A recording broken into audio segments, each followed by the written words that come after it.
Twip, bonjour et bienvenue pour cette nouvelle vidéo, toujours faite avec le cœur et tournée avec les pieds. Aujourd'hui j'avais envie de parler avec vous d'un peu de nostalgie, d'un peu d'horreur, de choses horrifiantes et de macabres.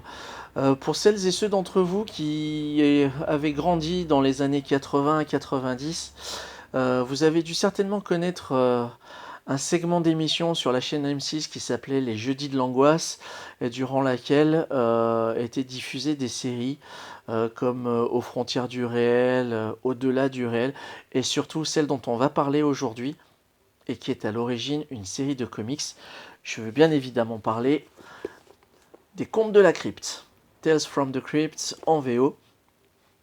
J'ai dans ma main une édition publiée par Achilleos, donc de la série phare qui est Tales from the Crypt, à l'intérieur de laquelle vous avez des numéros édités par l'éditeur EC Comics de Crypt of Terror et Tales from the Crypt.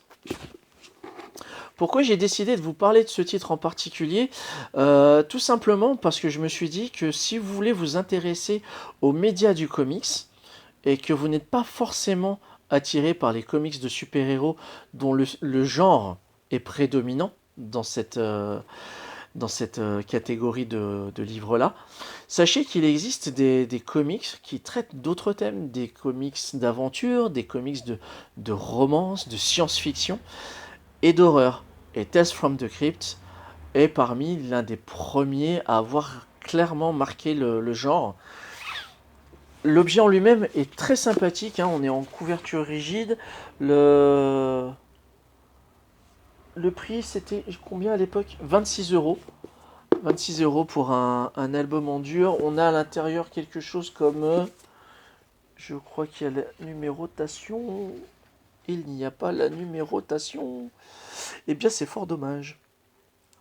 Mais il y a quelque chose comme, je pense comme à vue de pif, je dirais entre 120 et 140 pages, si c'est pas plus.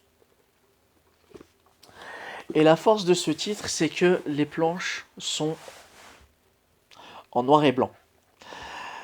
Pour celles et ceux qui ne le savent pas encore, je suis un grand amateur de comics en noir et blanc pour le côté un peu rétro et le style, le style graphique pour moi ressort davantage en noir et blanc qu'avec de la couleur, sauf cas exceptionnel bien évidemment.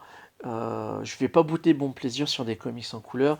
Je prends par exemple mettons le Batman White Knight de notre ami. J'ai bouffé le nom. Sean Gordon Murphy. Sean Gordon Murphy au dessin et à la couleur, on retrouve Matt Hollingsworth qui est son coloriste attitré, j'ai envie de dire, qui le suit depuis un certain nombre d'années déjà sur pas mal de ses travaux.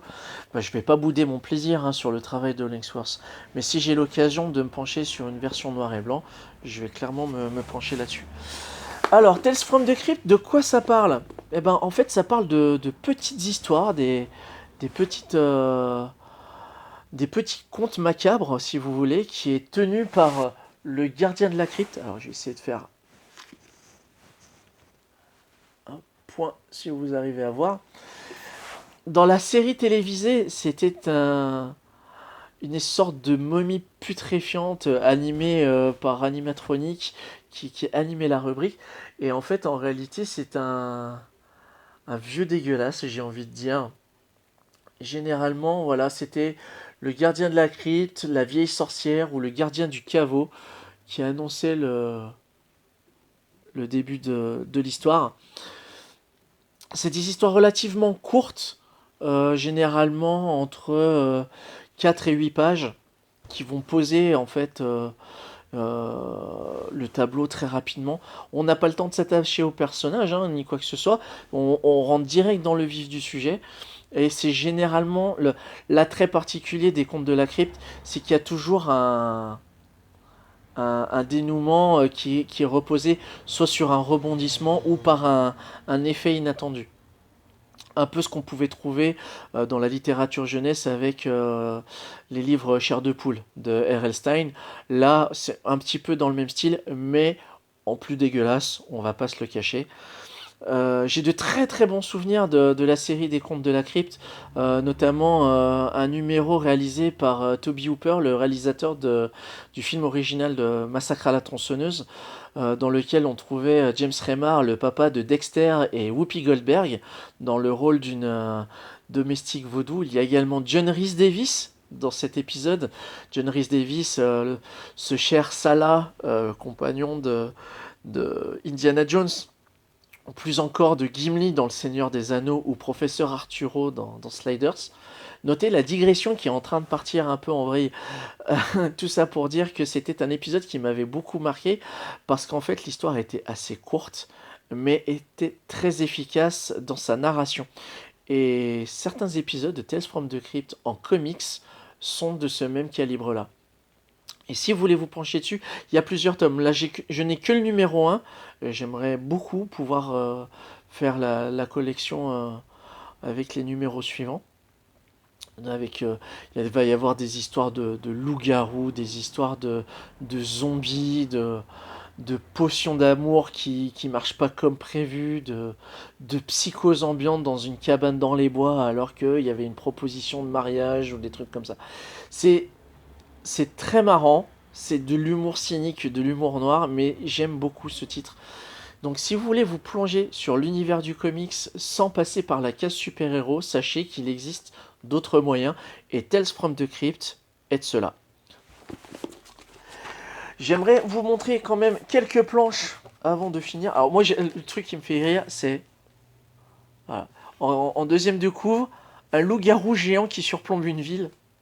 Je trouve ça génial. Absolument prodigieux.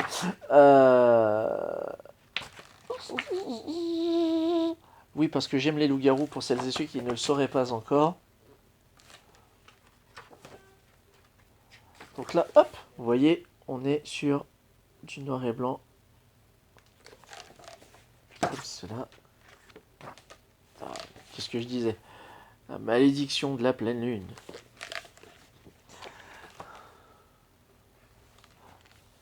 Graphiquement, c'est pas du très très haut de volée, on va pas se le cacher, mais ça ajoute à l'ambiance un peu pulp, un peu rétro qu'avaient ces récits-là à l'époque.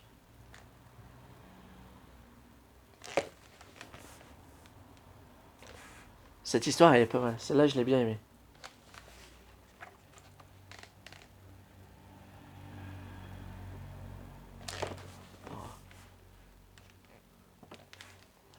La tombe affamée.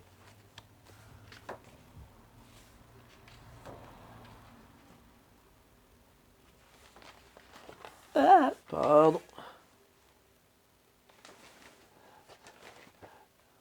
Voilà. Hop.